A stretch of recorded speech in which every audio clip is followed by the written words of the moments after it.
Hello, everybody, and welcome to Church at Home with Rachel for Monday, the 29th of July. Today's video could very well be a Feel Good Friday video, but I didn't want to wait until Friday to share it. So here's my story. I had the opportunity on Thursday to go back to the camp, to Brandon's Anglican Memorial Camp, and this week was for the Teen Week. So I went back on Thursday and spent the day. I got there about 8:45 and stayed till about 8:30 at night and had an absolute blast. Rob was able to come up for part of the afternoon and the evening. They did the whole spaghetti dinner, but this time instead of not using regular utensils, they all had their hands tied together. And as they were all tied together in groups of 6 or 7 to go get their food in a big circle of people with hands tied together, the counselors moved their tables around and put the benches on top of the tables, and they had to come up with creative ways to try to eat their food. It was absolutely fantastic. But it was great because I've been out to the juniors, which is where Corey's little sister went, and went to the intermediate, which was where not Corey, sorry, Cody was the young man who painted that, or who drew that picture there, my portrait on the wall. I finally got it up there. Um, and then yesterday I went out to the teen camp where one of his older brothers was, which was amazing. When I got there, my amazing assistant Cheryl had ordered these stickers of Cody's picture that he drew of me that says, "Your bishop loves you," and it says Bishop Rachel on it. So the kids all got these, and I've got oodles of stickers now to stick on things. I put one on my phone, and we can stick them around places to remind everybody that their bishop loves them. And that was amazing, that feeling. It the kids, some of them wanted me to sign them, to autograph their stickers, and they were putting them on the backs of their phones and on their forearms, and it was just great to see these kids who are 13 years old. Um, doing this. They're 13 to 18 years old, so it wasn't like they were little kids. It was the older kids. It was absolutely incredible. But later in the evening, at about 7 o'clock, and it was very hazy and humid. As you may know, a lot of Western Canada is having wildfires, so the haze is impacting us even in Manitoba considerably. So we were in the chapel in the dark, and we have very little lighting, and then the lighting went out. And we were having a Eucharist that I didn't know I was going to do, and we were celebrating with a loaf of bread, and fruit juice that was left over from supper because I didn't know I was doing Eucharist, so I didn't take bread and wine.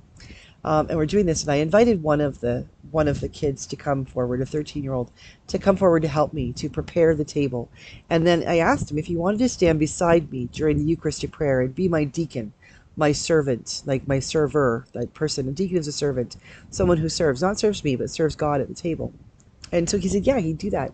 And he's just like not a very tall young man. He's quite short, but he was very careful, and he did everything very gently. And I explained it as they were singing their guitar music for church camp hymns or songs, and he helped me prepare the altar, and then he stayed with me through the Eucharistic prayer.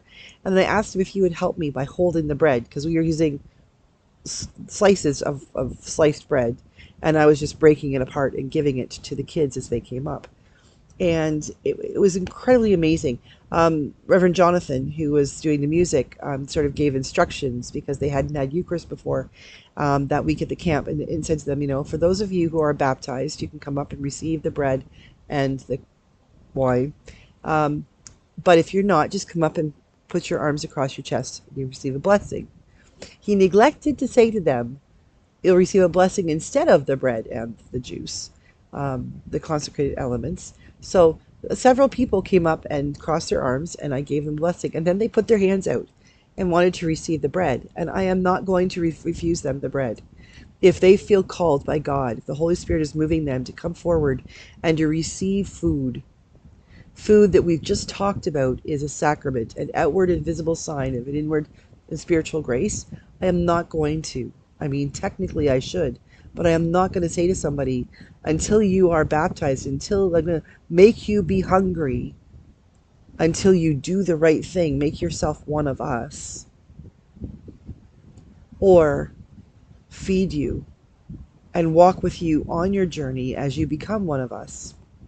So I gave them bread. They had Rue, who was coordinator of the camp, and Cheryl's oldest daughter, and she'd never administered the cup before, and she did an amazing job. And she is the tallest woman I think I've ever seen. And here she is with these little kids, not little kids, but little shorter people, trying to make sure they get some juice from the cup and, ask him, did you get any? It's kind of hard to do it.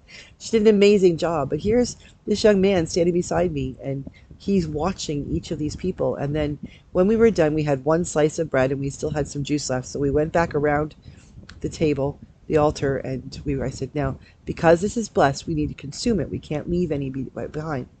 So I said, can you break that bread into four? And he did. And then he ate two, and I ate two, and he had a little bit of the juice left over, and I finished it up. And then we cleaned the cup and then cleaned the plate, and we put it over on the credence shelf.